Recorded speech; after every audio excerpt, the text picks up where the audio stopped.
Sabay-sabay na umiiyak ang tatlong magkakaibigan sa isang funeral service. Wala silang tigil sa pag-iyak. Naghunahan pa ang mga ito sa pagpatak ng kani-kanilang mga luha.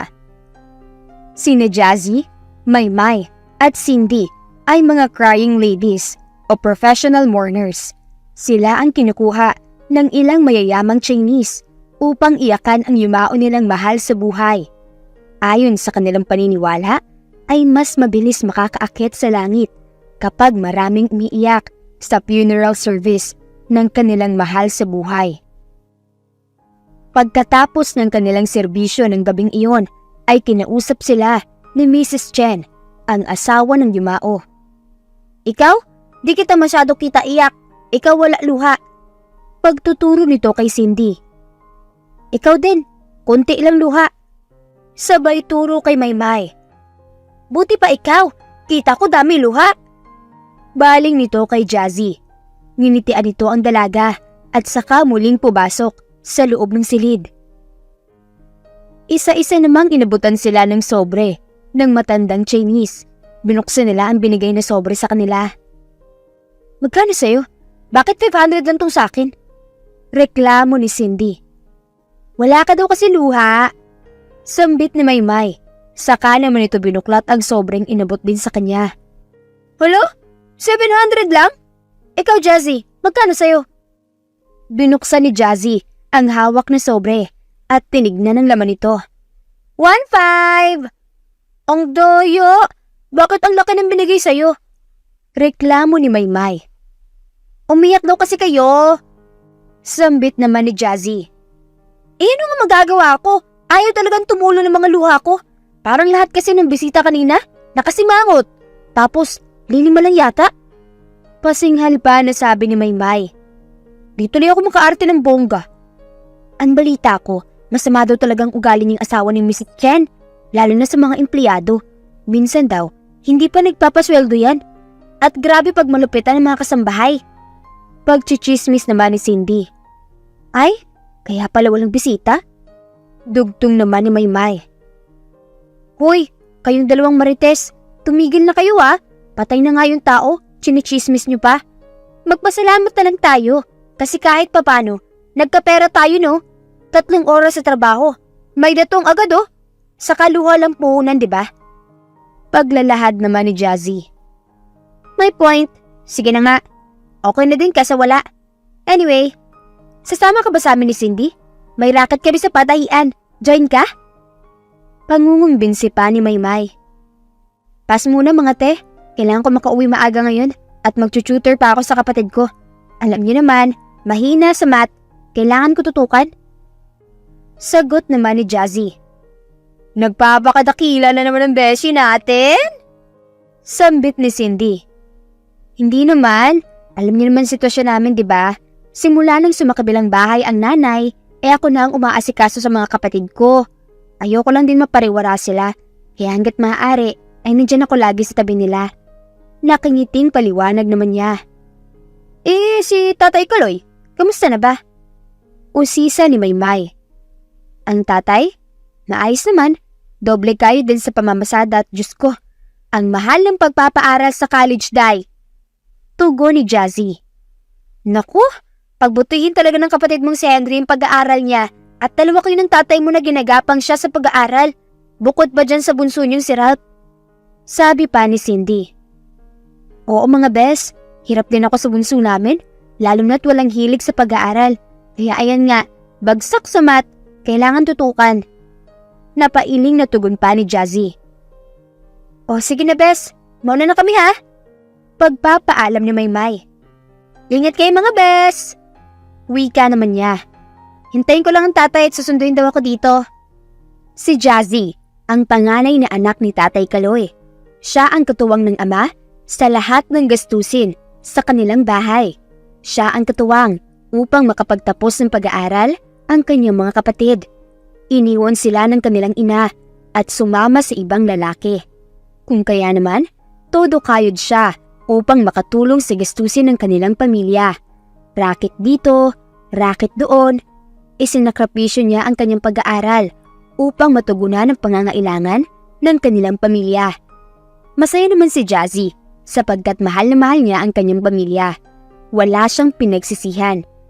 Ang tanging hiling lamang niya ay makaahon sila sa kahirapan, kung kaya kahit hirap ay ginagapang nila ang pagkokolehiyo ni Henry, ang matalinong kapatid ni Jazzy. Naniniwala siya na kapag nakapagtapos ang kapatid, ay siya naman ang tutulong sa kanila pagdating ng panahon. Maganda si Jazzy. Kahit laki sa hirap, ay hindi mababanaag sa itsura nito ang hirap at pagod sa araw-araw. Hindi man ganoon kaputi, ay bagay naman ang kulay nito sa kanyang aura. Napatingin si Jazzy sa kanyang suot na relos. Pasado 10:00 na ng gabi. Sinabi kasi ng kanyang ama na susunduin siya sa nasabing musileo upang hindi na ito mahirapan pa uwi. Ang tagal naman ng tatay, nagugutom na ako. Bulong pa niya. Maya-maya naman ay nakita ang mga tao na nagtatakbuhan sa gawing iyon ng kalsada. Mga osisero at osisera na hindi magkandamayaw. Na-curious naman si Jazzy at tinatanong ang babaeng mabilis na naglalakad. Te, anong meron? Tanong niya sa humahangos na babae. May aksidente daw doon, yung kotse ay nararam ng truck. Sambulat ng babae. Patay sigurado yung nagdadrive ng kotse. Nagulat naman si Jazzy sa sinambit ng osisera. Bahagya siyang lumapit sa kalsada at mula sa malayo ay tinignan niya ang pinagkakaguluhan ng mga tao. Kawawa naman. Bulong niya. Maya-maya naman ay isang makisig na nakaputing lalaki ang lumalakad salungat sa direksyon ng mga taong patungo sa aksidente. Papunta ito sa kanyang direksyon. Nagtaka siya kung bakit may isang lalaking nakapustura ang galing sa kumpul ng mga taong iyon. Marites din? Tila hindi naman. Mas lalo siyang nagtaka at bumilis ang pintig ng kanyang puso habang papalapit ito ng papalapit sa kanya. Bahagya siyang napaatras sapagkat nakatingin sa kanya ang lalaki. Nakangiti habang pinagmamasdan siya. Ilang metro bago tuluyang makalapit sa kanya, isa pang lalaki ang biglang pumigil sa lalaking nakaputi. Pinigilan itong makalapit sa kanya. Hinawakan nito ang kanyang braso at hinila patungo sa isang kubling lugar. Hinanap ng paningin ni Jazzy kung saan nagtungo ang dalawa, ngunit hindi na ito matanaw ng kanyang mga mata. Samantala, hinila ng lalaking nakasuot ng maluwang na pantalong kulay kaki at tinernuhan ng maluwang na puting t-shirt ang lalaking nakita ni Jazzy. Nakikita mo din ako? Bulalas niya. Yes? Maikling tugon ng lalaki. Yes, Xavier. Nagulat siya sa tinura ng kausap. Kilala mo din ako? Paano? Bumitiw sa paghawak sa kanya ang lalaki at nakangiting tumugon sa kanya. Ako ang guardian angel mo, Xavier. Napasinghal si Xavier sa narinig at hindi agad naniwala. Pinigmasdan niya ang lalaki mula ulo hanggang paa at saka napatawa. Adik ka ba? Guardian angel? Sige, tawa pa. Sambit nito habang tinitignan si Xavier na halos himatayin sa kakatawa. Oh, ano? Masaya ka na? Guardian angel? Bakit wala kang pakpak at halo sa ulo? Pangiinis pa niya. Yan kasi ang nakikita mo sa mga libro. Ganito na ang pormahan ng mga anghel ngayon, oh. Sagot pa nito. Anyway, hindi ka ba nagtataka kung bakit mo ako nakikita? Tila nagbalik naman sa ulirat si Xavier. Napagtanto niya ang mga pangyayari kanina. Naalala na lamang niya na lumabas sa loob ng nayapurak niyang kotse. Lumabas siya na tila wala siyang nararamdamang kahit ano. Magaan ang pakiramdam niya. Wala din siyang ibang niisip, kundi umalis sa sakyang iyon. Hindi niya maaninag ang nangyari sa tiklop-tiklop niyang sakyan. Ang nais lamang niyang malaman ay kung anong nangyari. Bakit naroroon siya? Bakit nagkakagulong mga tao? Nagtangka siyang tanungin ang mga tao sa paligid ngunit walang pumapansin sa kanya. Tila walang nakakakita sa kanya. Hanggang sa tumakbo siya palayo sa kumpol ng mga tao at nang baka sakaling may iba pang makakapansin sa kanya. At doon nga ay batid niyang nakita siya ng babae sa harap ng isang musileo.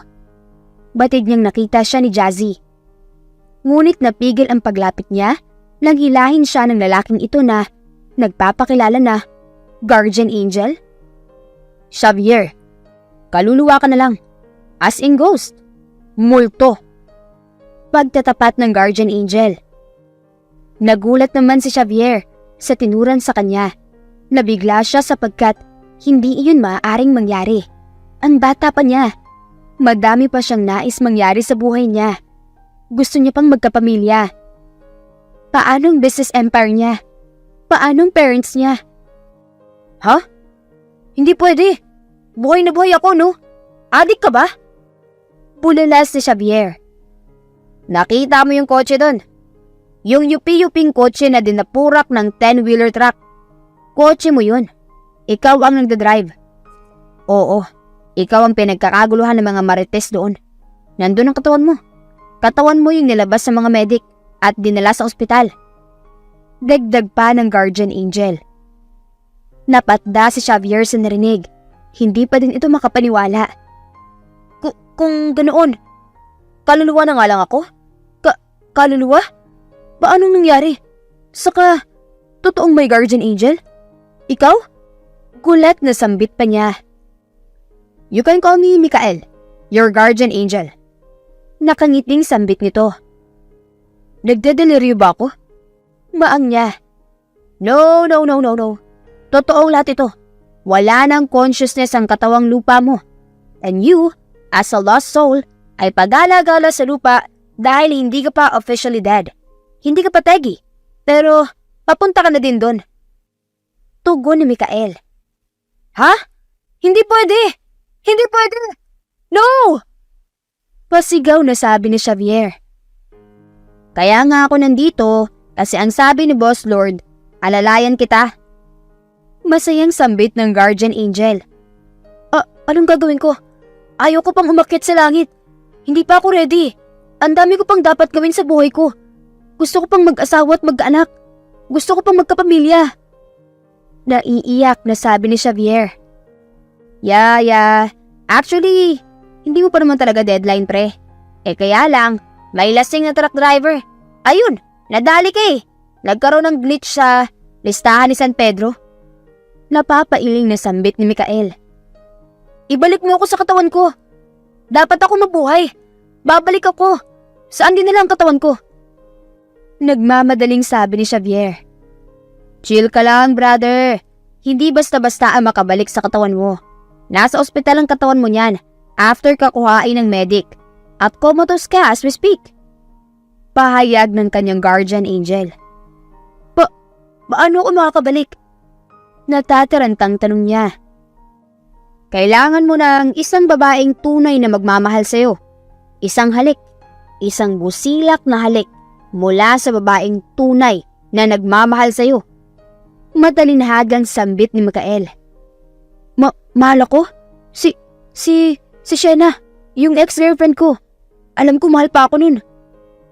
Nabigyan naman ng pag-asa ang mga ngiting iyon ni Xavier. Tara, hanapin natin si Shena. Hep! Ano ka ba naman, Xavier? Guardian angel mo ako. Hindi ako pwedeng sumama sa mga trip mo. Nandito lang ako to guide you. Sabi pa ni Mikael. Dapat, isang totoong tawang utusan mong mahanap ang ex-girlfriend mo. Siya ang kausapin mo para mapapunta sa ospital kung saan nakaratay ang natutulog mong katawan. Napanganga naman si Xavier. Ha? Pero... Assure mo lang na mahal ka talaga ni Shena, ha? Kasi, sayang naman kapag no feelings na pala siya. Paninigurado pa ng anghel. Mahal pa ako ni Shena. Ako nakipag-break sa kanya noon dahil hindi ko kayang pagsabayin ang trabaho at ang pakikipagrelasyon. Ramdam ko na mahal pa din niya ako. Paninigurado ni Xavier. How about parents ko? Mahal ako ng mga yun. Tama. Nakangiting sambit pa niya. No. Ang sabi ni Boss Lord, dapat daw, halik na busilak ng isang babae na nagmamahal sa'yo, except for your family.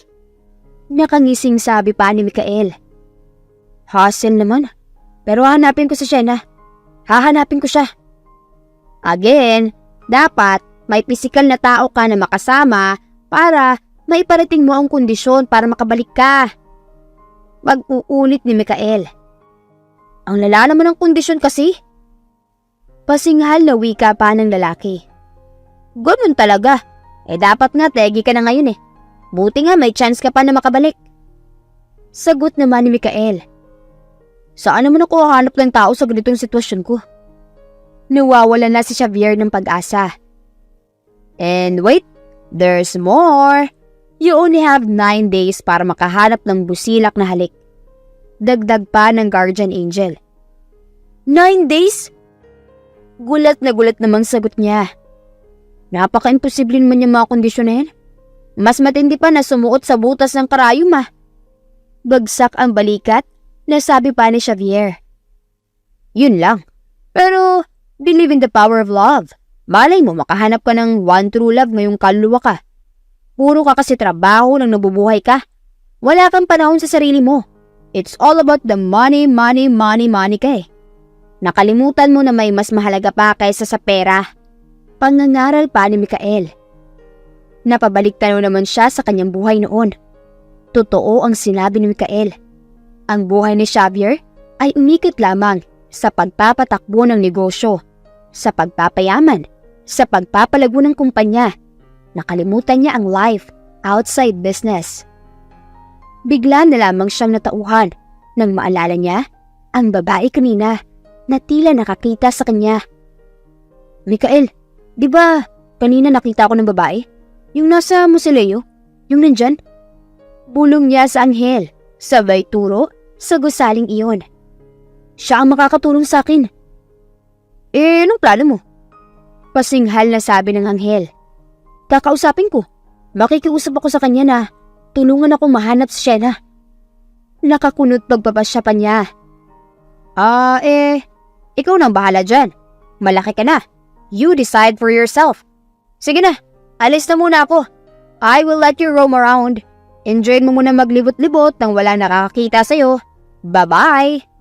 Wika pa ni Mikael. Sabay naglakad ito patungo sa madilim na bahagi ng lugar na iyon at saka unti-unting naglaho na parang bula. Hoy! Mikael! Teka! Teka! Pahabol na sigaw niya. Excuse me?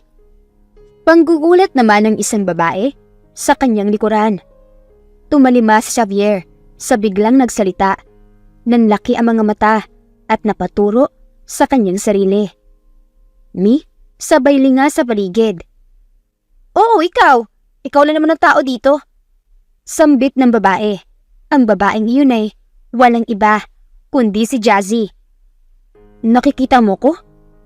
Nakikita mo ko? Gulat na tugon ni Xavier.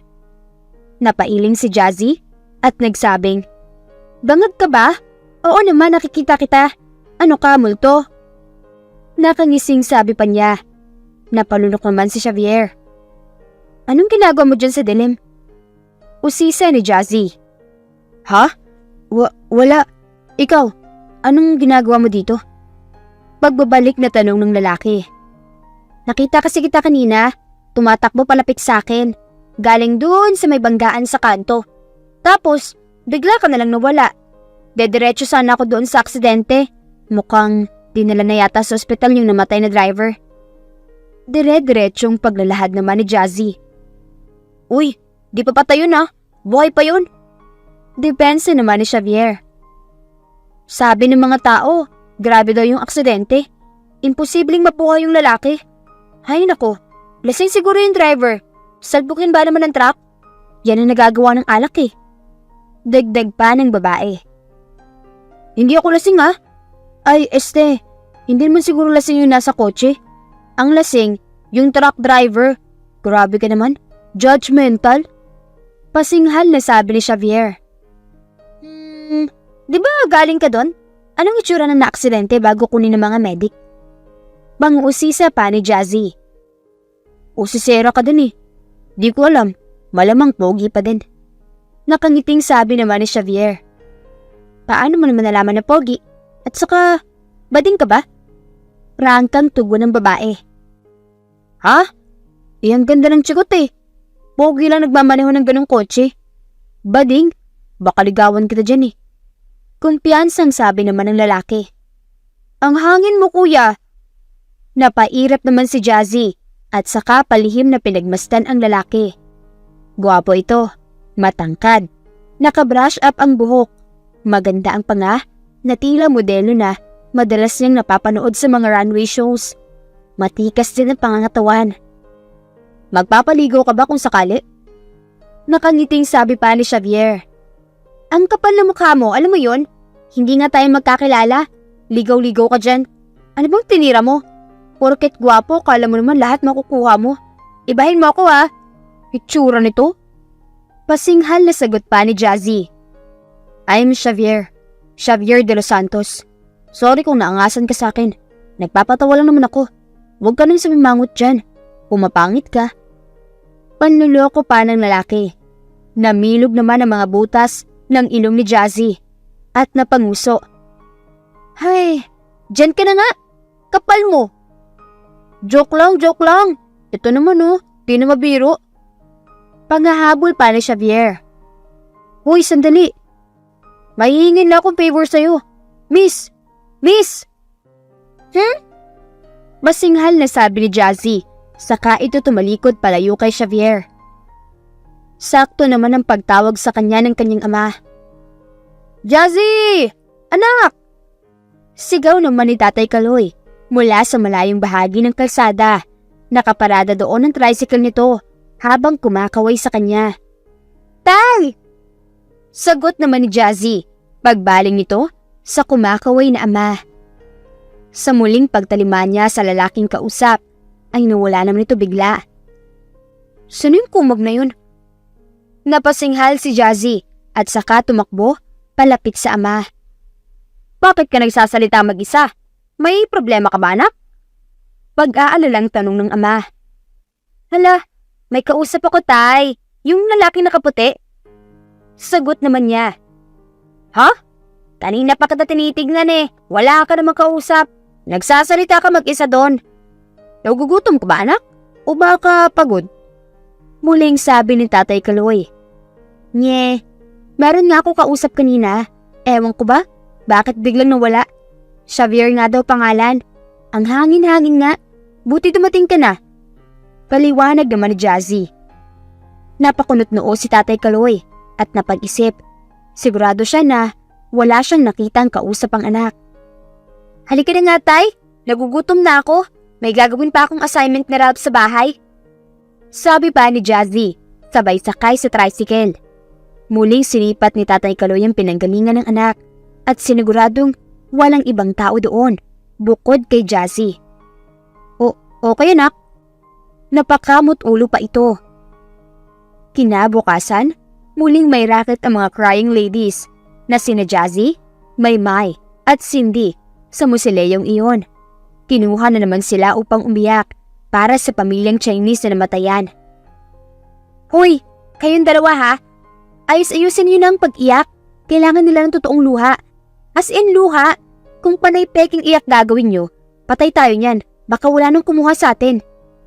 Paninermo ni Jazzy sa dalawa habang nasa labas sila ng musileo. Papikit-pikit naman ang nakasimangot na si Maymay. Oh, anong ginagawa mo? Takang tanong ni Jazzy. Inaalala ko yung napanood kong movie, yung Titanic. Yung mamamatay na si Jack. Naiiyak na biro pa ni Maymay. Ay te, mamaya mo na iyak yan. Doon mo na sa loob ibuhos. Paninita pa ni Jazzy. Panira ka naman ng moment, Jazzy eh. Magtutuloy-tuloy na yun mamaya. Ano ka ba? Sagot naman ng kaibigan. Ang baho, amoy sibuyas? Kumikibot-kibot ang ilong ni Jazzy nang tila nakakaamoy ng masangsang. Uy mga te, nagtawas ba kayo? Amoy kilikili ah. Hoy, naglagay ako ng deodorant no. Ewan ko tong si Cindy.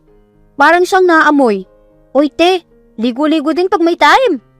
Pambubus ka pa ni Maymay. Maya-maya naman ay nilabas si Cindy ang dalawang nakabalat na sibuyas sa kamay nito. O ayan, may dala ko sibuyas te. Para sure na may iyak ako mamaya sa loob. Nakakaloka ka. Natatawang sambit ni Jazzy. Sa isang sulok naman ay palihim na nakasilip ang kaluluwang si Xavier. Humahanap ng pagkakataon na muling makausap ang tangi nilalang na nakakita sa kanya. Dinig na dinig naman niya ang usapan ng magkakaibigan at pati siya ay naaaliw sa takbo ng kwentuhan ng tatlo. Napalinga naman si Jazzy sa gawi kung saan naroon si Xavier.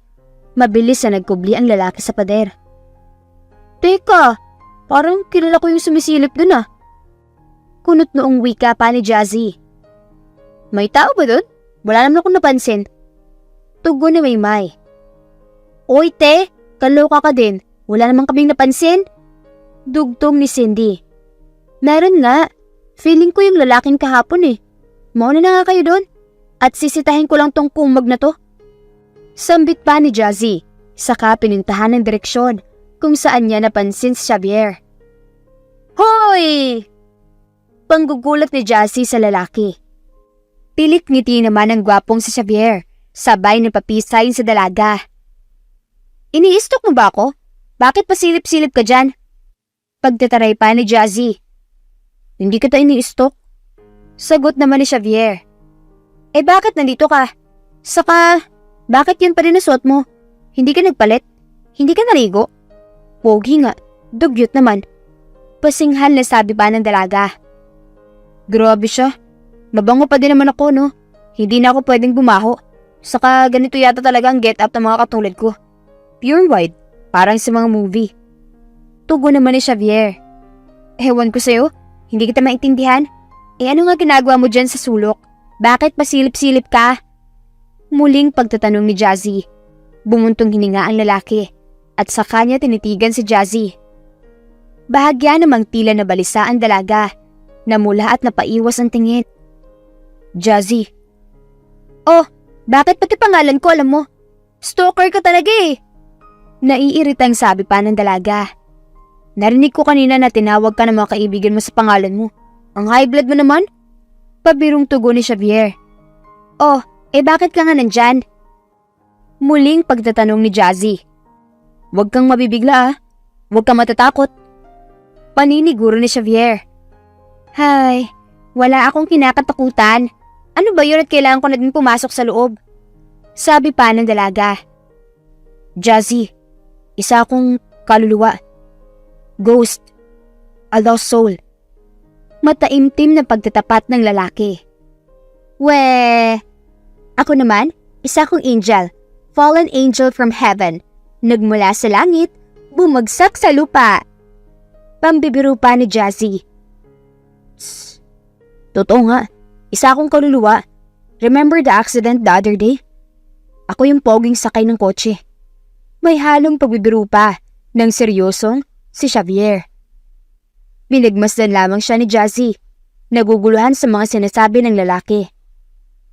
I am really saying the truth and I need your help. Mataimtim na dugtong pa niya. Kunot noon naman ang dalaga. Hindi ako madaling maloko ah. Eh bakit kahapon hindi mo pa sinabi? Bakit ngayon ko may eksena ng ganyan? Kasi nga, ang init ka agad ng ulo mo. Tapos bigla ka pang sinundo ng tatay mo. Paliwanag ni Xavier. Ikaw lang ang makakatulong sa akin, Jazzy. Dahil ikaw lang ang nakakakita sa akin. Kinuha ni Jazzy ang cellphone nito at ginayal ang number ni Maymay. Sandali lang ah, malalaman natin yung pinagsabi mo. Sinagot naman ni Maymay ang telepono. Ote, san ka na? Game na tayo dito. Bulong pa niya. Te, labas lang kayo saglit. Utos ni Jazzy. Hindi na kami makakalabas, bakla ka? Nakatingin na sa amin si Mrs. Lau. Sagot naman ni Maymay. Kahit silip ka lang sa bintana, nandito ako nakatanaw. Dali na.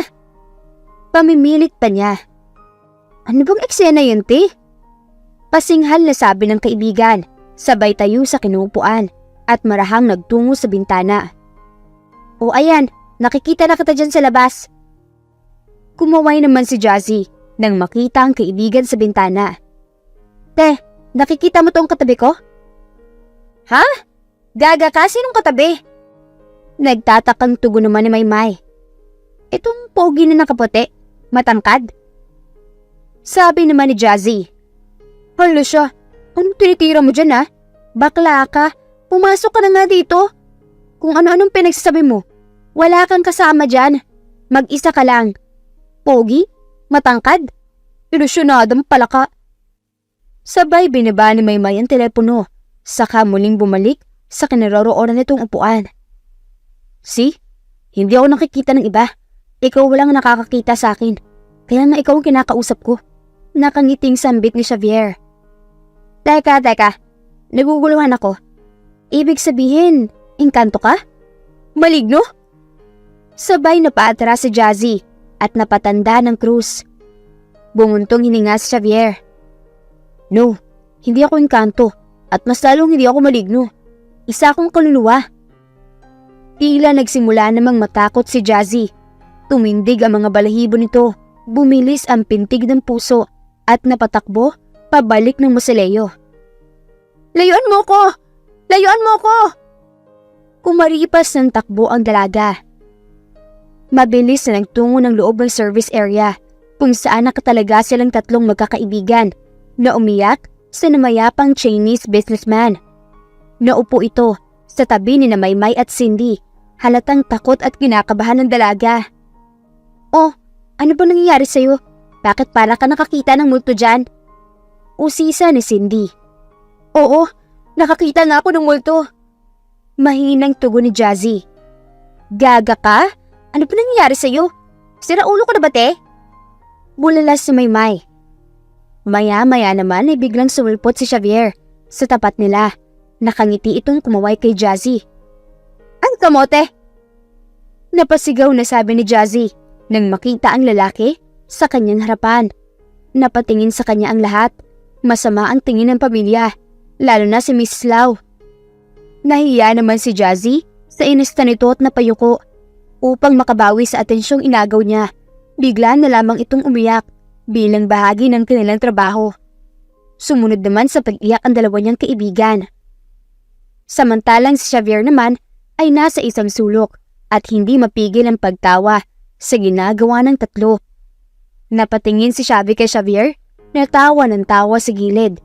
Tiningnan niya ito ng masama at nagtapo ng matalim na irap. Wala nang ibang ginawa si Xavier kundi magpapansin kay Jazzy. Palibhasa, ang dalaga lamang ang nakakakita sa kanya. Paikot-ikot ito sa buong service area. Nandiyan tumabi sa mga tao, mag-make face sa mga bisita at magsasayaw-sayaw pa. Hindi naman napigil ni Jazzy ang matawa sa pinagagawa ni Xavier. Ang pag-iyak nito ay biglaang napalitan ng pagtawa. Napatingin sa kanya ang dalawang kaibigan at sabay siya nitong tinabig sa braso. Nang magbalik siya sa kanyang ulirat, ay muli na naman siyang tumangis. Pagkaraan ng funeral service, ay kaagad silang binayaran ni Mrs. Lau. Kahit papaano naman ay natuwa naman ng Chinese sa performance silang tatlo. Todo iyak kasi talaga sila kanina. Paglabas nila sa mausoleo, ay nakaupo naman sa isang gilid si Xavier. Hinihintay si Jazzy. Tinignan lamang ni Jazzy ang nakangiting si Xavier.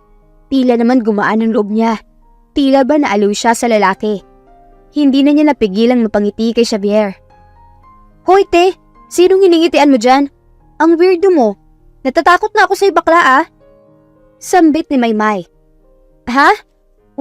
Wala. Pasinghal na sabi naman ni Jazzy. Oo nga, may something sa'yo te.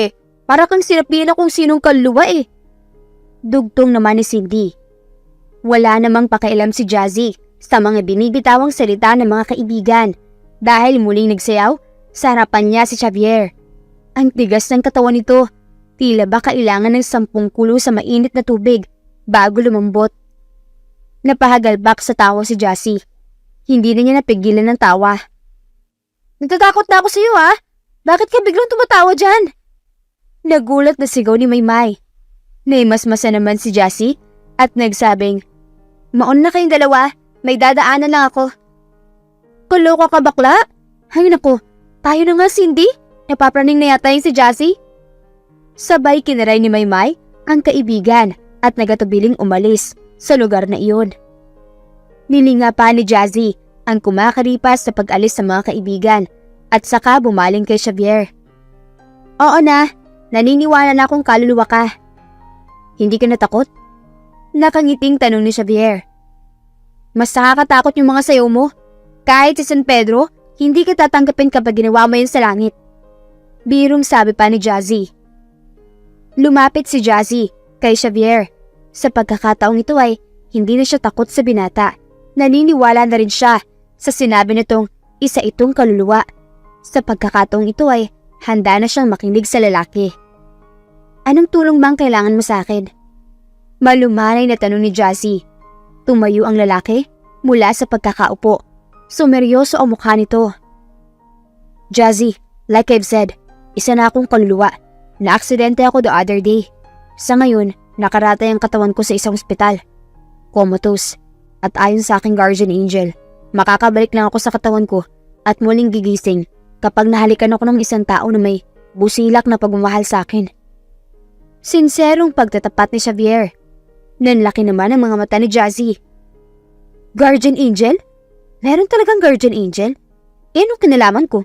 Don't tell me ako ang hahalik sa'yo Sorry, hindi ako mabilis ma-fall. Biro pa ni Jazzy.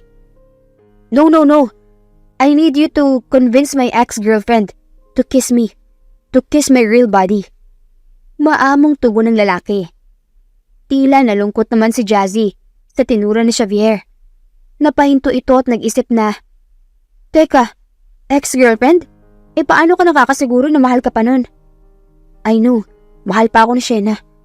Ako ang nakipag-break sa kanya before dahil mas inuna ko ang company. I know how devastated she was when we broke up. Kaya alam ko na, until now, mahal niya pa rin ako. Please help me, Jazzy. Nangingiyak na pakiusap ni Xavier. Bumuntong hininga si Jazzy. Tinignang muli ang lalaki. Gwapo naman talaga nito at mayaman. Kaya lang may Shena na. Uy, Jazzy, nai-inlove ko ba sa isang kaluluwa? Sa isip pa niya. And lastly, I only have 9 days para mangyari ang kiss na yun. Dugtong pa ng lalaki.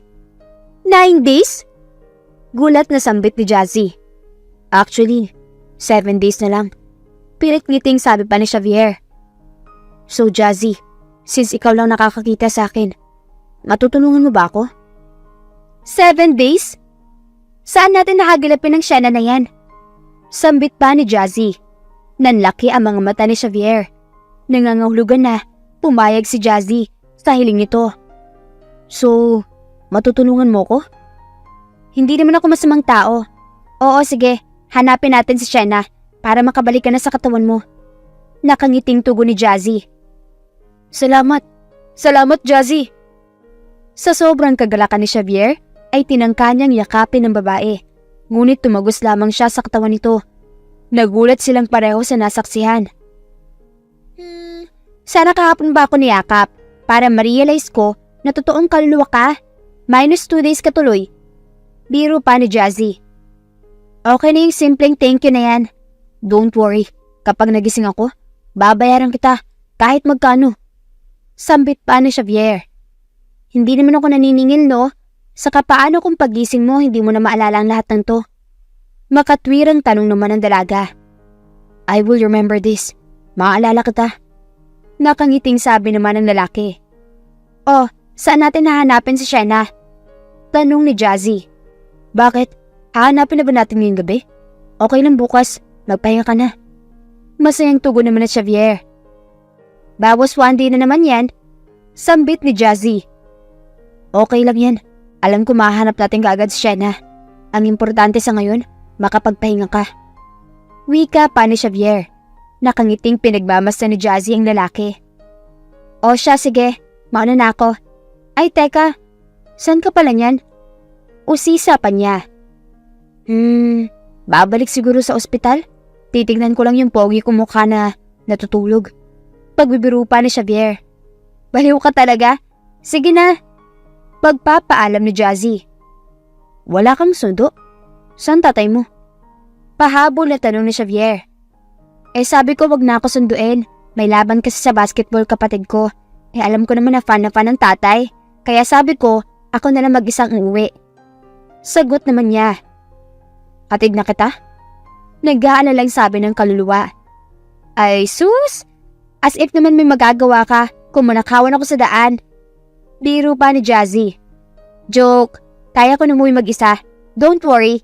Sige na, mauna na ako. Punta ka na sa ospital at pagmasdan mo ang pogi mong mukha. Bye! Pabiro pang sabi ni Jazzy. Saka ito tumalima, palayo kay Xavier. Saktong pagpatak ng alas 12, bigla namang sumulpot si Mikael, ang kanyang guardian angel. Bro, congrats! Nakahanap ka na ng makakatulong sa'yo. Bungad nito. Nakakagulat ka naman. Saan ka ba nagpupunta? Guardian angel kita pero wala ka sa tabi ko. Alam ba ni Lord yung ginagawa mo? Sabi ni Xavier. I'm just here. Nasa malapit lang at sinusubaybayan ng mga kilos mo. Sabi naman ni Mikael. At may kakaiba akong nararamdaman sa mga ngiti mo kay Jazzy girl Ha? Uso din ang marites sa mga angels? Banat naman ni Xavier. Tutulong na nga yung tao sa paghanap kay Shenny. Binibigyan mo pa ng mali siya. Bro. Nasa sinapupunan ka pa lang ng mami mo. Ako na ang tagapagbantay mo. Kaya kilala ko ang hilatsa ng ugali mo. Pati nga utot mo kabisadong akong amoy. Pagbibiro pa ng guardian angel. Tss, hirap mo naman pala kasama. Walang privacy. Alis na nga ako. Punta ba ako ospital? Masinghal na sabi naman ni Xavier. Wushu! Crush mo si Jazzy Panunokso pa ni Mikael. Namumula lang si Xavier at napapangiti habang patuloy sa paglalakad. Malay mo, crush ka din nun. Hindi mo na kailangan si Shenna. Patuloy na pambubuyo pa ng anghel. Magtigil ka na kung ano-anong sinasabi mo. Wika pa niya. Kinabukasan, tinanghali ng gising si Jazzy. Pupungas-pungas siya na makitang alas 8 na ng umaga. Napaigtad siya. Mas lalo pa siyang nagulat nang makitang nakaupo sa dulong bahagi ng kanyang higaan ang nakangiting si Xavier. Good morning, Disney Princess. Biro nito. Napasalo naman sa kumot si Jazzy dahil nakasando lamang itong natutulog at madalas walang suot na bra. Hoy! Anong ginagawa mo dito? Hanggang dito ba naman sa bahay? Namiss kita kaya dito na kita pinuntahan. Tugon pa ng lalaki. Pambihira ka namang kaluluwa ka? Sabay tayo ni Jazzy sa kama. Nagtungo sa CR at nag-ayos. Paglabas ito ay kaagad niyang hinanap ang mag-aama. Tay! Ralph? Henry? Sigaw niya. Umalis na sila. Pumasok na yung dalawa sa school at namasada yung tatay mo. Sambit ni Xavier. Alis na ba tayo? Tanong ni Jazzy. Teka, mag-almusal ka muna. Paalala ni Xavier. At maligo. Hehe. Ikaw? Kape? Pag-aalok ni Jazzy habang kinukuha ang termos at nagbuhos ng mainit na tubig sa tasa. Kaluluwa na lang ako, remember? Ay, sorry. O siya, sige na. Bibilisan ko na nang mahanap na natin yung Shenna mo. Dapat makabalik tayo bago maggabi ha. May racket pa ako mamaya. Paalala pa nito. Opo, babalik tayo kaagad. Importante, makita natin si Shenna. Sambit naman ni Xavier. Saan ba siya nakatira? Usisa ni Jazzy. Pagkaraan ay humigop ng kape. Ang alam ko sa Antipolo, doon ko siya hinahatid noon. Sagot naman ng lalaki. Okay, lapit lang. Sana nandun pa siya. Sabi naman ni Jazzy. Hopefully. Anyway, may itatanong na ako ha. Huwag ka sana mabibigla. Bungad ni Jazzy. Go ahead. Sagot ni Xavier. Mahal mo pa ba si Shenna? Tanong ng dalaga. Ay sorry, kaluluwa ka na nga lang pala. But I still feel my heart. Nararamdaman ko pa din tumitibok ang puso ko. But for Shenna, I loved her. Minahal ko siya. But right now, I don't feel the same Matapat na sagot ni Xavier. Bakit mo ba siya hinahanap? Hindi mo na pala mahal. Usisa naman ni Jazzy. According to my guardian angel, na bigla na lang susulpot at lilitaw, ang kailangan ay mahal ako. Mahal ako nang hahalik sa akin. Hindi naman sinabi na dapat mahal ko din. And I think it's Shanna, who still loves me. Maganda na din ito para once magising ako, magkaroon na kami ng closure. I know she will understand. Matalino siya. Kailangan mo lang talaga, Jassy, na makausap siya. Masabi mo sa kanya. Mataimtim na wika pa ni Xavier. Ilang sandali pa nga ay umalis na ang dalawa at nagtungo sa Antipolo. Doon ay hinanap nila ang tirahan ni Shanna. Sigurado ka? Ito yung bahay ni Shanna? Paninigurado pa ni Jazzy habang tinuturo ang bahay na iyon. Yes, sure ako. Yan ang bahay nila. Pagtitiyak naman ni Xavier. Pinindot ni Jazzy ang doorbell sa gate. Walang nag-respond, kung kaya ay muli niya itong pinindot. Maya-maya naman ay lumabas ang isang kasambahay. Yes po, sino po kailangan nila? Wika ng babae.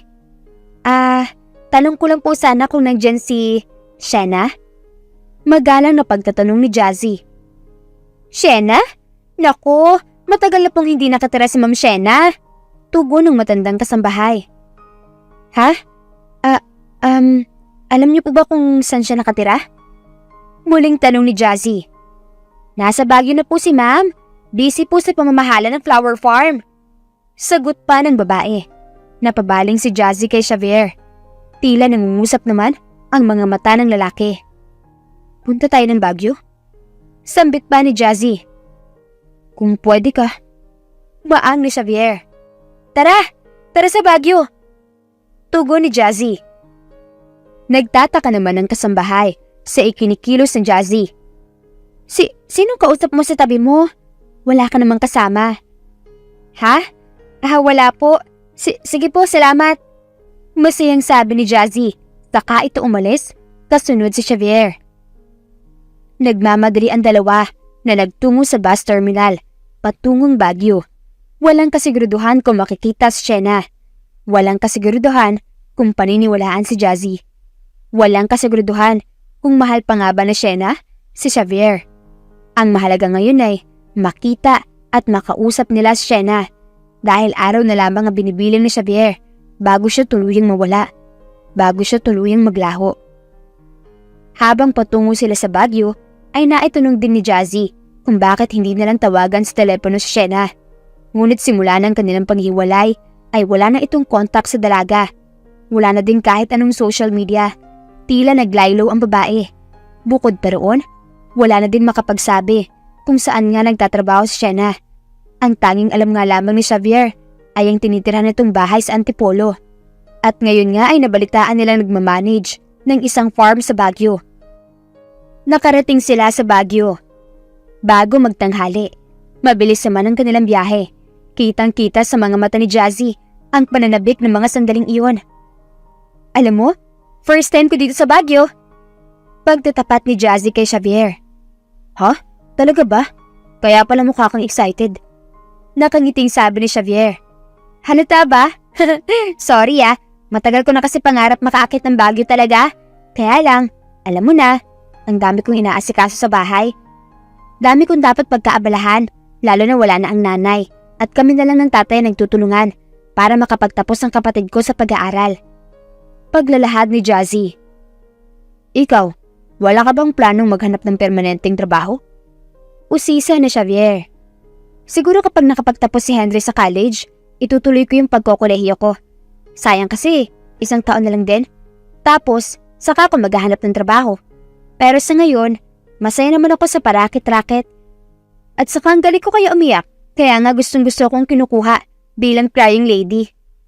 Sabi naman ni Jazzy. Kung magigising ang katawan ko, kukuhanin kita sa company ko. Bulalas naman ni Xavier. Wow! Thank you naman. Pero hayaan mo muna ako makatapos ng pag-aaral para naman deserving ako makapasok sa kumpanya mo. Nakangiting sabi pa ni Jazzy. Tara na, hanapin na natin ang farm ni Shanna. Tara. Masayang tugon ni Xavier habang nakangiting nakamasid lamang kay Jazzy. Nakuha nila ang pangalan ng farm ni Shanna at nalaman din lang address ito. Kung kaya't at bilis silang nagtungo roon. Habang sakay ng taxi ay nakadungo naman sa nakabukas sa bintana si Jazzy. Ninanamnam nito ang malamig na simoy sa Baguio at pinagmamastan ang magagandang tanawin. Grabe! Ang lamig nga pala talaga dito sa Baguio. Kahit walang aircon tong taxi, malamig pa din. Iba nga yung hangin dito. Parang may mint. Pagbibiro pa ng dalaga. Napatawa naman si Xavier sa tinura ni Jazzy. Gusto mo after natin makonvince si Shena, maglibot muna tayo dito sa Baguio? Ano ka ba? Ang pamamasyal, pwede pang gawin anytime. Ang mahalaga ngayon, makabalik ka na sa katawan mo. Sagot naman ng babae. Natatakot naman ang driver ng taxi na pinagmamasdan siya sa rearview mirror nito. Napansin ni Jazzy na panay ang sulyap sa kanya ng driver. Kuya, may kausap ako sa phone. Ito, earphone. Naghanda naman na si Jazzy, just in case nga naman na mawala sa kanyang ulirat na kaluluwa si Xavier at kausapin ito sa maraming tao ay naglagay na siya ng earphone upang hindi siya mapagkamalang baliw. Nakarating sila sa farm na iyon ni Shena, ang Shena's Farm. Pagpasok mo pa lang sa entrance ay makikita mo na kaagad ang napakaganda nitong bakuran, punong-puno na nagagandahang halaman ng paligid. Tila nasa paraiso ka sa loob ng farm. Manghang-mangha si Jazzy sa kanyang nakikita. Banhaag sa kanyang mukha ang pananabik dahil ngayon lamang siya nakarating sa ginoong lugar. Good morning! Welcome to Shena's Farm! Masayang bati sa kanila ng isang lalaki. Tuloy ka! Saglit na napatingin si Jazzy kay Xavier at sumunod sa lalaki. Sir? Nandyan po ba si Shena? Nauutal na tanong ni Jazzy sa lalaki. Maya-maya naman ay isang magandang babaeng lumabas mula sa malaking bahay sa gilid ng farm. Nakangiti itong sumalubong sa kanya. Yun lang, nagulat si Jazzy dahil sa nakita. Buntis ang babae. Buntis si Jazzy. Mas nagulat naman si Xavier. Bumagsak ang mga balikat niya. Ngunit nagbabaka sakali pa din itong mahal pa din siya ng babae. Hello, good morning. Masayang bati ni Shena. Humalik ito sa lalaki at saka bumati sa kanya. She's Shena, my wife. Wika naman ang lalaking nagngangalang Philip. Yes? May personal order po ba kayo dito sa farm? Iniwan ni Philip ang asawa kasama si Jazzy at hinayaan na magtingin ng mga halaman. Ang laki na pala ng tiyan mo? Kinakabahang sabi ni Jazzy. Yes, 8 months na. Nakangiting sabi naman ni Shena. Napatigil sa paglalakad si Jazzy at saglit na lumingon sa kaluluwang si Xavier. Saka ito tumango. Shena, may iba kasi akong sadya sa'yo. Hindi ko alam kung maniniwala ka sa mga sasabihin ko. Isipin mo lang baliw ako or kahit ano pa. Basta kailangan ko lang din malaman ang isasagot mo. Tulirong pagtatapat ni Jazzy. Bahagya namang natakot si Shena at napaatras. Ha? Anong kailangan mo sa akin? Shena, naaksidente si Xavier. Komatos sa ospital. Paglalahad ni Jazzy. Nakatitig lamang si Xavier sa dating kasintahan. Pinagmamastang maigi ang isasagot nito. Habang tinitignan ay nakikita niya pa din ang aura ng Shenang minsang naging kanya. Ngayon ay buntis na ito at mayroon ng asawa. Walang panghihinayang na nararamdaman si Xavier na mga sandaling iyon. Walang pagseselos. Walang panghihinayang. Batid niyang masaya na si Shena ngayon at yun naman ang mahalaga. Sa sandaling ito ay nais lamang malaman ni Xavier kung may pag-ibig pa ito sa kanya at kung handa ba itong halikan siya sa huling pagkakataon. Yeah, I know. Nabalitaan ko nga na nakomatose siya at nasa ospital. I feel sorry for him. Malungkot na sabi ni Shena. Shena, gusto ko lang sanang itanong kung hindi mo mamasamain. Mahal mo pa si Xavier? Mahal mo pa ba siya? Sinserong tanong ni Jazzy habang nasa kabilang gilid naman si Xavier na naghihintay din sa sagot ni Shena. Ngumiti si Shena. Minahal ko si Xavier. Minahal ko siya kahit na wala siyang panahon para sa akin noon. Inunawa ko siya sa abot ng aking makakaya. Inintindi. Ngunit dumating sa point na parang unti-unting nauubos yung pagmamahal. Hindi ko din maintindihan hanggang sa kanya na mismo nang galing. Siya mismo nakipag-break dahil siguro nakikita niya na nahihirapan na ako. Kaya minahal ko siya. Pero ngayon wala na Iba ng buhay ko. May asawa na ako na mahal ko. At ngayon nga ay magkakababy na kami. Paglalahad nito. Wala na ba talaga kahit konting love? Kahit mga 5%?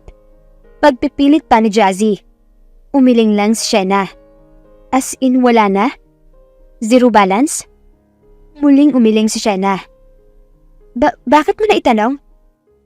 Ewan ko kung maniniwala ka, Shena, ha, pero kailangan ka ni Xavier ngayon. Kailangan niya ng halik ng taong nagmamahal sa kanya para magising siya. Please, Shena, tulungan natin si Xavier. Sa katunayan nga ay nandito siya ngayon. Hinihintay niya ang sagot mo. Sunod-sunod na pagtatapat ni Jazzy. Nanindig ang balahibo ni Shena sa mga pinagsabi ni Jazzy. Ha? Anong sinasabi mo? Nasisiraan ka ba ng ulo?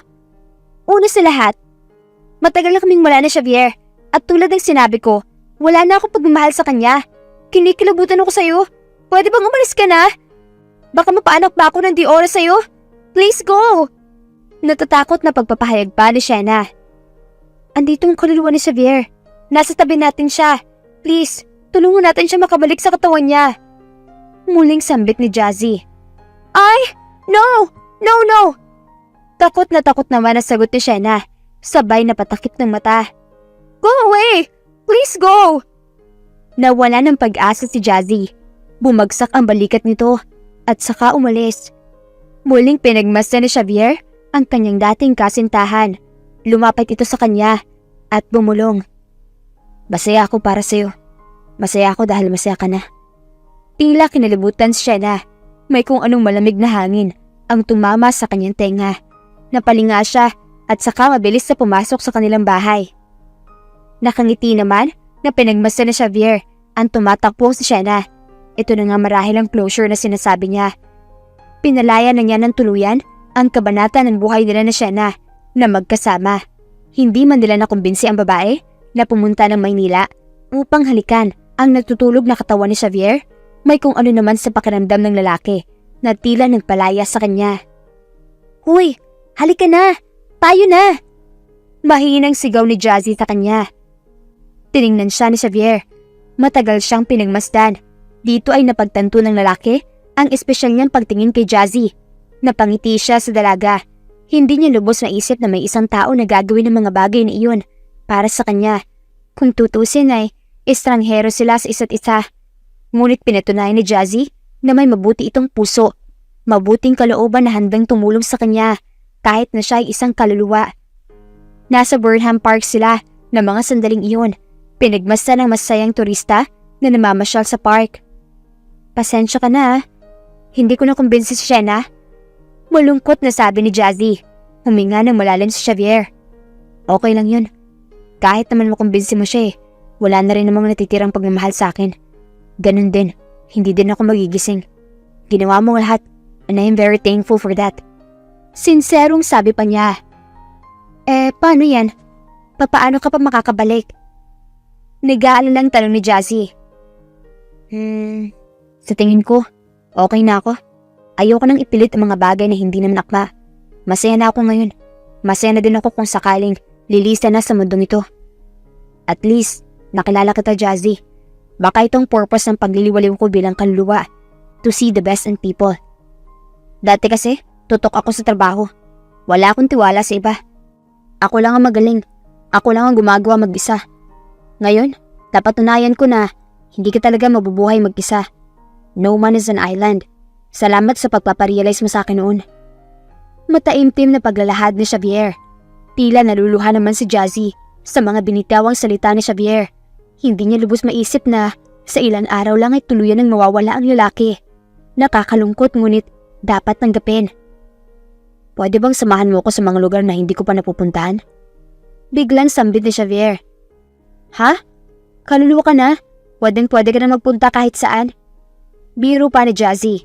Napatawa naman si Xavier. Gusto ko kasama ka. Sinserong sabi ng lalaki. Napatungo lamang si Jazzy at masayang nagtapon ng ngiti kay Xavier. Ang huling 5 araw ni Xavier ay naging mas memorable pa. Although, hindi siya nakikita ng mga tao at si Jazzy lang ang may pisikal na katawan na siyang visible sa lahat. Hindi naman iyon naging hadlang upang maging masaya ang dalawa. Yun nga lang, iniisip ng mga tao na tila baliw si Jazzy na may kinakausap. Hiking sa Tanay?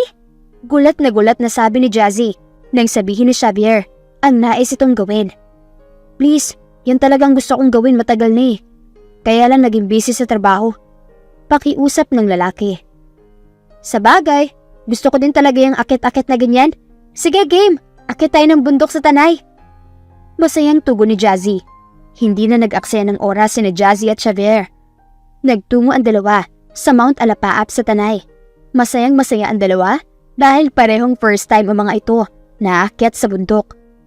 Nang araw na iyon ay walang ibang hikers na aakyat kundi si Jazzy at ang kaluluwang si Xavier lamang.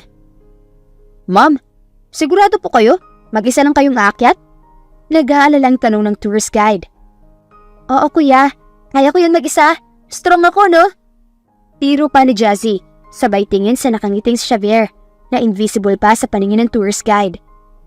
Hingal kabayo si Jazzy nang marating ang tuktok ng Mount Alapaap, samantalang si Xavier naman ay walang kahit anong kapagurang nadarama dahil nga isa na itong kaluluwa. Halos maiyak ang dalawa sa nakikita nilang magandang tanawin. Totoo nga, sea of clouds ang madadatnan mo sa tuktok ng Mount Alapaap. Woo! Sigaw ni Xavier habang nasa tuktok. Thank you Lord! Naiiyak na bigkas ang binata. Thank you! Sabay na pahagulgol ito. Naluluha naman siyang pinagmasdan ni Jazzy. Thank you Jazzy. Thank you for doing this for me. Masinsin na pagkasabi ni Xavier habang tumutulo ang mga luha. Are you okay? Pag-aalalang tanong ng babae. I am okay Jazzy. I am perfectly okay now. Masayang masaya na ako ngayon. Isa lang ang hihilingin ko sa'yo. Pakiusap ni Xavier. Can you look after my parents? Kung sakali, baka pwedeng tignan-tignan mo sila? Tumango lamang si Jazzy. Pinagmasdan ang masaya, ngunit may halong lungkot na mukha ni Xavier. Naisip niya na kung may magagawa lang sana siya upang makatulong sa pagbalik nito sa kanyang katawan. Kasunod ng pag-akyat nila sa Mount Alapaap ay humiling pang muli si Xavier. Sa tanang buhay nito ay hindi pa ito nakakapunta sa amusement park. Hindi pa siya nakakasakay ng anumang rides, kahit Ferris wheel o kahit bump car. Natatawa man sa pinagtapat, sumang-ayon naman si Jazzy sa nais si Xavier. Nagtungo sila sa isang amusement park sa Pasay. Doon nga ay masayang masaya ang dalawa na sinakyan ang mga rides.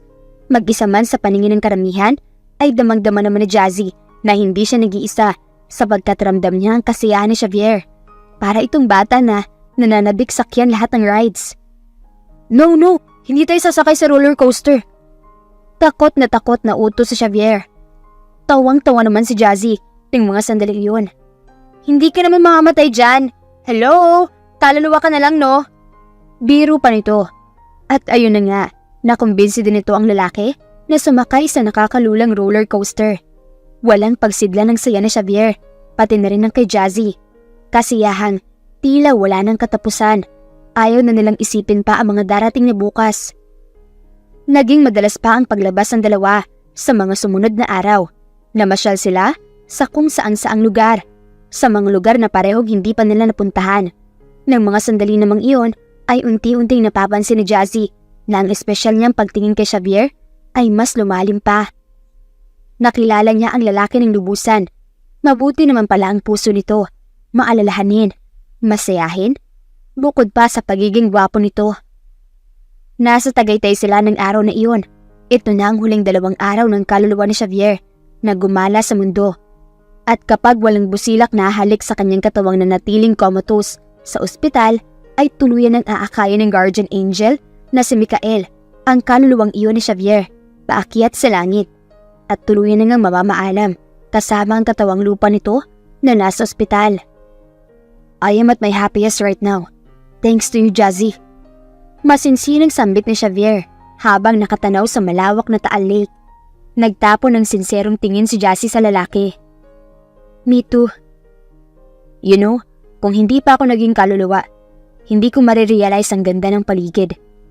Sabay inikot nito ang paningin sa magandang tanawin. All I know before is work, work, work, and work. I don't even see the people around me. Wika pa ni Xavier. Thank you for helping me.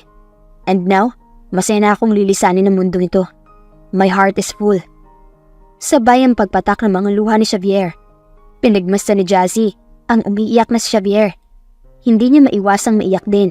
Dala ng lungkot sa kahinatnan ng lalaki. Nalungkot siya sapagkat kahit papaano ay naging malapit ang loob niya rito. Naging malapit ang loob niya sa isang ligaw na kaluluwa, sa isang estranghero. Pinapaiyak mo naman ako eh. Sambit ni Jazzy. Pilit ngiti naman si Xavier habang nagpupunas ng luha. Sorry. Muling tinitigan ni Jazzy ang maamong mukha ng lalaki. Sa huling pagkakataon ay sinipat niya iyon, ang mukhang iyon na kahit kailan ay hindi niya makakalimutan. Jazzy, please continue to shine ha? Continue to be yourself. Palagi ka sanang maging masaya. Hanga ako sa kabutihan mo at pagiging mapagmahal mo sa pamilya mo. Kung mas magkakaroon sana ng isa pang pagkakataon na makasama kita. Paglalahad ni Xavier. Sa isang iglap naman, pagkurap ng mga mata ni Jazzy, ay naglaho si Xavier. Nawala itong parang isang bula. Napalingalinga si Jazzy sa paligid. Xavier? Xavier? Pinagbubulungan naman siya ng mga tao sa paligid. Nakita kasi nila ito nagsasalita mag-isa at ngayon nga ay umiiyak. Pinagwalang bahala niya iyon at saka ito tumakbo palayo. Samantala, namalayan na lamang ni Xavier na nagbalik ito sa ospital kung saan nakaratay ang katawang lupa nito. Naroon muli si Mikael, ang kanyang guardian angel. Nagulat si Xavier at nagpalingalinga sa paligid. Nakita nito si Mikael na nakaupo sa gilid na nakahiga niyang katawang lupa. Welcome back! Masayang bungad ni Mikael. Ha? Bakit nandito ako? Si Jazzy naiwan sa Tagaytay. Pag-aalala ni Xavier. It's almost time, my dear friend. Ano na? Meron na ba? May nahanap ka na bang babae na halik sa iyong katawang lupa? Tanong ni Mikael. Tanggap ko na, Mikael. Okay na ako. Okay na ako magpaalam. Tugon naman ni Xavier. Bigla na lamang niya nakita sa isang sulok ang kanyang magulang. Walang humpay ang pag-iyak ng mga ito. Nalungkot siya na makita ang kanyang ama at ina. Walang tigil sa pagtangis. Tinapat na kasi sila ng doktor sa kalagayan ng kanilang anak. Anytime ay maaari nang bumigay ang katawan ni Xavier. Lumapit si Xavier sa kanyang ina na patuloy sa pag-iyak. Nadudurog ang kanyang puso na pinagmamasdan ng ina. Tama na, Mami. I'm fine. I am okay. Everything will be alright. Bulong nito sa ina. Tila naman kinalabutan ng kanyang ina. May malamig na hangin na tila gumapang sa kanyang katawan. Xavier? Xavier? Wika pa ng kanyang ina. Hinalikan ni Xavier ang pisngi ng ina at ganun din ang pisngi ng kanyang daddy. Kasunod noon ay yung pagtulo ng kanyang mga luha. I love you, Mommy. I love you, Daddy.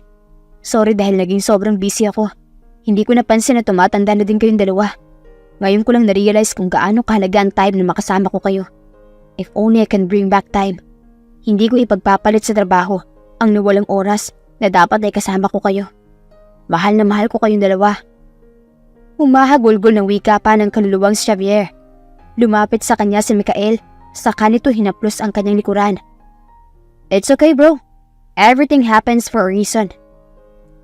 Huling araw na ni Xavier. Huling araw na ng kanyang kaluluwa. Tanggap na niya ang kanyang kapalaran. Wala na rin naman siya magagawa pa kundi tanggapin na lang. Kahit papaano naman ay, naging masaya ang huling siyam na araw niya sa lupa. Wala na siyang mahihiling pa. Samantala, hindi na muling nagpakita pa si Xavier sa kanya. Umasa siya ngunit walang Xavier ang biglang sumusulpot sa harapan niya. Walang pagsidla ng kalungkutan ni Jazzy. Nalulungkot siya sa nangyari kay Xavier. Nalulungkot siya sapagkat hindi niya lubos maisip na mawawala na ang lalaking iyon. Hindi niya matanggap na tapos na ang maligayang araw na kasama niya si Xavier. Nang araw na iyon, nagpasya siyang magtungo sa ospital kung nasaan ang kanyang comatose sa katawan. Nais niyang magpaalam dito. Hindi man niya batid ang kanyang nararamdaman ng mga sandaling iyon, ngunit alam niyang espesyal at natatangi kung ano man ang sinasabi ng kanyang puso. Kaagad naman siyang nakapasok sa loob ng ospital at nagpakilala na sa nurse bilang kaibigan ni Xavier. Iniwan siyang mag-isa ng nurse sa loob ng kwartong iyon. Unti-unting bumagsak ang mga luha niya nang makita ang nakakaawang katawan ni Xavier. Ang katawang lupa nito, ang tunay nitong katawan. Napasalo siya sa kanyang mga labi nang masilayan ang kalunos-lunos na sinapit ang binata. Pagkalapit nito ay nasilayan niya ang mukhang iyon. Salungat sa nakakasama niyang kaluluwa. Banaag ang sakit na dala ng aksidente sa mukha nito. Gayunpaman, halata pa rin ang pagiging gwapo nito. Bumilis ang pintig ng puso ni Jazzy, sabay ang muling pag-agos ng kanyang mga luha. Nang sandaling iyon ay, sigurado na siya sa kanyang nararamdaman. Sa pagkakataong iyon ay, tila napagtanto ni Jazzy na mahal niya ang lalaki, na mahal niya si Xavier. Hindi man kita nakilala sa kung ano naging buhay mo. Alam kong mabuti kang tao. Alam kong laman ng puso mo. Masaya ako dahil sa maikling panahon na nakasama ko ang kaluluwa mo. Natutunan kong magmahal. Mahalin ang aking sarili at mahalin ka. Oo, Xavier. Mahal kita. Bumagsak muli ang mga luhang iyon. Marahan siyang lumapit sa mukha ng lalaki at dahan-dahang nilapit ang kanyang mga labi sa labi ng natutulog na si Xavier. Pumikit siya at hinagkan niya ang lalaki. Hinalikan niya ito. Hinalikan niya ng buong puso. Pagdilat niya ay pinagmasdan niyang muli ang natutulog na lalaki. Umaasa siyang ang busilak niyang halik ang magbabago ng takbo ng kapalaran ni Xavier. Ngunit bigo siya. Hindi gumising ang lalaki. Muli siyang naiyak at tila naglaho ang pag-asa. Pagkaraan ay muli itong nagpaalam. Xavier, paalam. Hintayin mo ko sa langit ha. At saka siya humakbang palayo sa lalaki. Ilang oras na lamang ay matatapos na ang huling araw. Nang mga sandaling iyon ay nagbalik sa kanyang room ang kanyang mga magulang. Umaasa pa din ang mga ito na magkakaroon ng himala. Ilang saglit pa bago tumuntong sa 12:00 orasan. Bigla na lang kumislot ang daliri ni Xavier sa kamay. Kitang-kita naman iyon ng kanyang ina. Mabilis itong lumapit sa anak. Xavier? Xavier? Marahang bumukas ang mga mata ng lalaki. Nagising si Xavier mula sa isang malalim na pagtulog. Bumalik na ang kanyang kaluluwa. Napukaw ng halik ni Jazzy ang comatose niyang katawan. Sa huling sandali ay nabuhay ang pag-asa. Bumungad kay Xavier ang walang kapantay na kasiyahan ng kanyang mga magulang. Walang pagsidlan ang nararamdaman na saya ng mga ito. Kaagad nilang tinawag ang mga doktor at nurse upang ipagbigay alam na gumising na si Xavier. Himalaman para sa kanila dahil tinaningan na siya ng mga doktor. Ngunit dahil sa isang busilak na pag-ibig ay nabigyan siya ng isa pang pagkakataon na mabuhay muli. Ilang linggo pa ang lumipas ay tuluyan na nakalabas ng ospital si Xavier. Hindi malinaw sa kanya ang mga nangyari. Hindi niya alam ang mga naganap sa loob ng 9 na araw. Hindi niya matandaan pati na ang kanyang guardian angel. Ngunit isa lamang ang nakatatak sa kanyang puso at isip. Ang mukha ni Jazzy. Ang mukha ng babaeng humalik sa kanya. Nang gabing iyon ay dinala siya ng kanyang mga paa sa lugar kung saan siya naaksidente. Sa lugar malapit sa isang musileo. Hindi man niya lubos na batid kung bakit naroon siya. Ngunit dito siya dinala ng kanyang puso. Naglakad siya palapit sa musileo at doon nga ay nakita ang pamilyar na mukha ng isang babae. Mukha ng babae sa kanyang gunita. Nanlaki ang kanyang mga mata. Bumilis ang pintig ng kanyang puso. Naalala na lamang niya kung paano niya tawagin ng babae sa kanyang alaala. Jazzy. Mahinang sambit niya. Nang sigurado na siya, ay muling sinambit ang pangalan na iyon ng mas malakas. Jazzy. Marahan naman ang nalingon ni Jazzy ang tumawag sa kanyang pangalan. Laking gulat niya sa kanyang nakita. Napatda siya at napanganga. Salo-salo ang kanyang bibig ay hindi niya batid kung totoong tao ba iyon o kaluluwang muli. Maymay? Cindy? Nakikita niyo ba yung lalaking kumakaway sa akin? Nauutal na tanong pa niya sa kaibigan. Oo te, ang gwapo! Saan mo nakilala yan? Bakit alam pangalan mo? Siya ba yung kasama mo noong nakaraan? Bulalas ni Maymay. In fairness, di nagkamaling pumili ah. Dagdag ni Cindy. Nang mapagtanto niya na hindi nakaluluwa ang lalaking iyon, mabilis siyang tumakbo palapit dito. Narealize niya na nagising si Xavier. Nagbalik na ang kaluluwa nito. Hindi nga siya natuloy na kunin ng may kapal. Bumuhos ang mga luha ni Jazzy, saka mahigpit na niyakap si Xavier. Nagising ka! Bungad nito. Jazzy? Ikaw nga? Maang ni Xavier. Hindi mo matandaan? Ni Jazzy. Hindi ko matandaan lahat pero isa lang ang sigurado ko. Ikaw ang dahilan kung bakit ako nabuhay. Ikaw ang dahilan kung bakit tumitibok ang puso ko. Ngayong nakita kita, sigurado ako, Jassy. Mahal kita. Mahal kita. Saka nito niyakap na mahigpit ang babae. Mahal din kita. Mahal na mahal. Tugon naman ni Jazzy. Saka nito hinagkan ang mga labi ni Xavier. Kalauna naman ay mas naging malapit pa ang dalawa. Tila nga matagal na silang magkakilala. Kinuwento ni Jazzy ang lahat na nangyari sa kanya sa loob ng 9 na araw habang nakaratay siya sa ospital.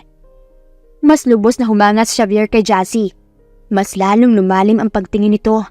Napagtanto niya na kaya pala siya ang tinitibok ng kanyang puso nang siya ay magising sapagkat ang babaeng ito ang nakatadhana niyang mahalin habang buhay. Sa ikalawang buhay na ipinagkaloob sa kanya ng may kapal, binago ni Xavier ang kanyang buhay. Hindi na siya subsob sa trabaho. Naglaan siya ng oras para sa kanyang sarili, sa kanyang mga magulang, at oras para kay Jazzy. Natuto siyang makisalamuha at natutong magtiwala. Hindi niya sasayangin ang ikalawang buhay na ipinagkaloob sa kanya.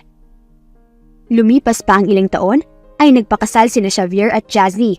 Nakapagtapos ng pag-aaral ang kapatid niya, samantalang siya naman ay nagpapatuloy sa kolehiyo. Buong suporta naman sa kanya ang kanyang asawa. Mas naging matatag pa ang kanilang pagsama at nangakong walang iwanan hanggang kamatayan.